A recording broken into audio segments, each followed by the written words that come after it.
जितना अडानी अंबानी का अधिकार है, सरकार इस बात को याद रखे।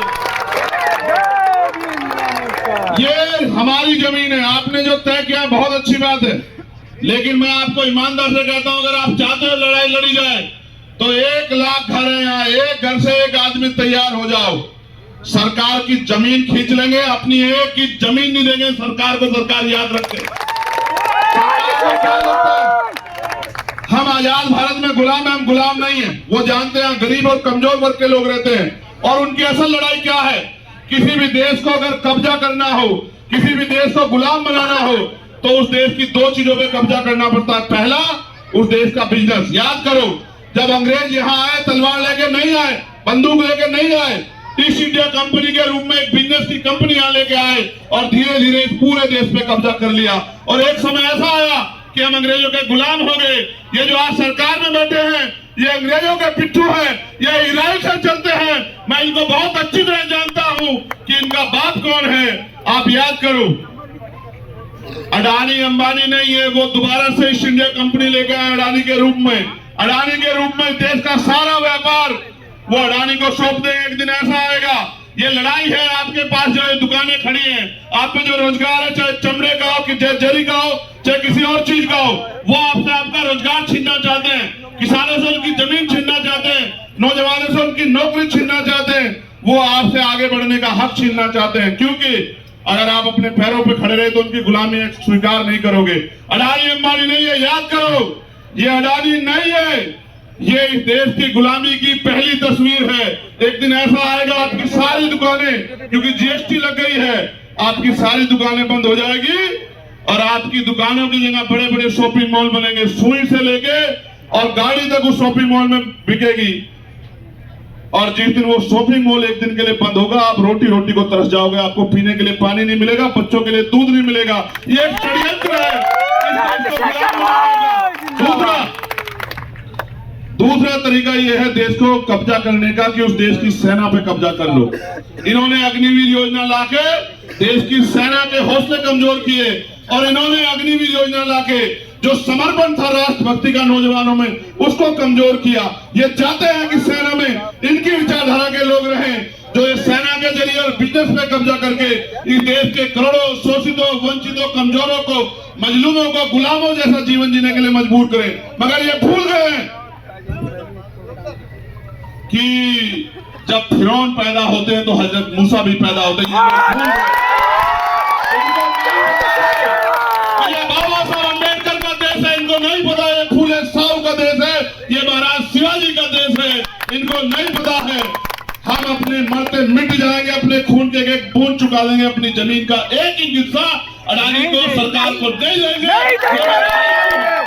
और याद रखना, मैं फिर आपसे कह रहा हूं, देखो ईवीएम के जरिए सत्ता में आ रहे हैं। ईवीएम को में छेड़खानी करने के लिए नेताओं को, अधिकारियों को तमाम तरह की चीजों को खरीदना पड़ता है। उसके लिए पैसा चाहिए। पैसा कहां से आएगा? पैसा आएगा आपकी जमीन छीन के, पैसा आएगा आपका कारोबार छीन के, पैसा आएगा आपके मेहनत की कमाई को लूट खसोट के पैसा आएगा, और उस पैसे के जरिए राज करना चाहते हैं। आप तय कर लो, ये महाराष्ट्र है। महाराष्ट्र पूरी दुनिया को रास्ता दिखाता है, महाराष्ट्र पूरे देश को रास्ता दिखाता है। महाराष्ट्र वो धरती है जिसने क्रांति की ज्वाला पैदा की है। महाराष्ट्र वो धरती है जहाँ भीमा कोरेगांव है। महाराष्ट्र वो धरती है जहाँ चैत्यभूमि है। महाराष्ट्र वो धरती है जिसने गुलामी स्वीकार नहीं की है। मैं आपसे कहना चाहता हूँ, मां जिजाऊ के प्रदेश में, देश में आप लोग घबराओ मत। अगर आप इस लड़ाई को जीतना चाहते हो तो मैं आपको रास्ता बताता हूं। मांगे तो आपकी मांगे। ये लोकतंत्र है। अडानी मालिक नहीं है, मोदी मालिक नहीं है, फडणवीस मालिक नहीं है, मालिक आप हैं। और मालिक से उसकी जमीन कोई छीन नहीं सकता। ये धरती हमारी माँ है और हम अपनी माँ की रक्षा करना जानते हैं। ये बात सरकार जान ले। मैं आपको ये कहना चाहता हूं, जन जागरण अभियान चलाओ। हर घर से एक व्यक्ति तैयार करो। 1 लाख लोग रोज मोर्चा निकालो। 1 लाख लोग रोज सभा करो। अपना जीवन अपनी जमीन के नाम समर्पित कर दो। कुछ दिनों में घुटनों पे आ जाएंगे। आप महसूस करो। किसानों का आंदोलन आपको याद है, 1 साल से ज्यादा किसानों को लगे, 13 महीने वो बैठे रहे। लड़ाई एक दिन में नहीं जीती जाती।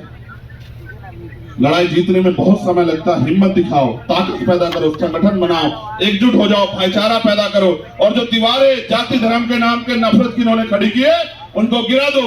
एक दूसरे के अपने बराबर में बैठे व्यक्ति की जाति धर्म मत पूछो, उसका हाथ पकड़ लो, भाईचारा पैदा करो और तय कर लो कि यहाँ जो कुछ होगा वो हम तय करेंगे, यहाँ की जनता तय करेगी, धारावी तय करेगी, और धारावी के लोगों को धारावी से कोई निकाल नहीं सकता। अडानी नहीं, अडानी का कोई और जो उसका रिश्तेदार या उसका जो रहनुमा वो भी आ जाए, वो हमसे हमारी जमीन नहीं छीन सकता। ये बात याद रखें। मैं फिर आपसे कह रहा हूँ, वो जो न्यूज चैनल रोज नफरत फैलाते हैं, वो जो एंकर बैठे हैं बेचारे मजबूरी में अपना पेट पालने के लिए, वो जो उनके इशारे पे काम करते हैं, उनका एक मकसद ये है, वो किसका काम करते हैं? जनता का तो करते नहीं, जनता के मुद्दों को तो उठाते नहीं। वो मोदी जी का प्रचार करते हैं, वो भाजपा का प्रचार करते हैं, वो विपक्ष को गालियां देते हैं, वो विपक्ष को डराने का काम करते हैं। उनका एकमात्र एजेंडा ये है कि इस देश के मूलभूत सवाल दूर हो जाएं। अगर आप अपनी जमीन बचाना चाहते हो तो मैं स्पेशली उनको कहूंगा जिन्होंने नीले पटके पहन रखे हैं, घर घर निकलो, हर घर से सूची बनाओ, एक आदमी तैयार करो, और अगले 3 दिन में 1 लाख लोगों का मोर्चा रोज लगना चाहिए। कभी इस गली में, कभी उस गली में, कभी उस क्षेत्र में, कभी उस क्षेत्र में, रोज आपका मार्च होना चाहिए। आपके घर से बढ़ के, आपकी जमीन से बढ़ के आपके लिए कुछ नहीं होना चाहिए। 4 दिन में अडानी जैसे लोग घुटनों पे आ जाएंगे। और एक और बात, अगर कोई हमारी जमीन छीनने का प्रयास करेगा तो हम भी उसको नहीं छोड़ेंगे। जितने प्रोजेक्ट अडानी के यहाँ चल रहे हैं उन सब पे कब्जा कर लो जाके। वो हमारी जमीन छीनेंगे, हम उनकी जमीन नहीं छोड़ेंगे। फिर मैं कह रहा हूं आपको, अडानी पैसा कहां से लाता है आपको पता है? सरकार उसको लोन देती है, जन आपकी टैक्स का पैसा जो बैंकों में जमा है वो पैसा वहां से लेता है, उस पैसे के जरिए सरकार को पैसा देता है। यानी कि जनता का पैसा जनता को देके मालिक अडानी बन गया। बता, सब उसके तोते बन गए, सब उसके साथ चल रहे हैं। कुछ लोग जिंदा हैं जिनका जमीन जिंदा है, वो ना सरकार से डरते, ना जेल से डरते, ना मुकदमों से डरते। मैं तो इंतजार कर रहा हूं कि कब मुझे मुंबई की जेल देखने को मिले।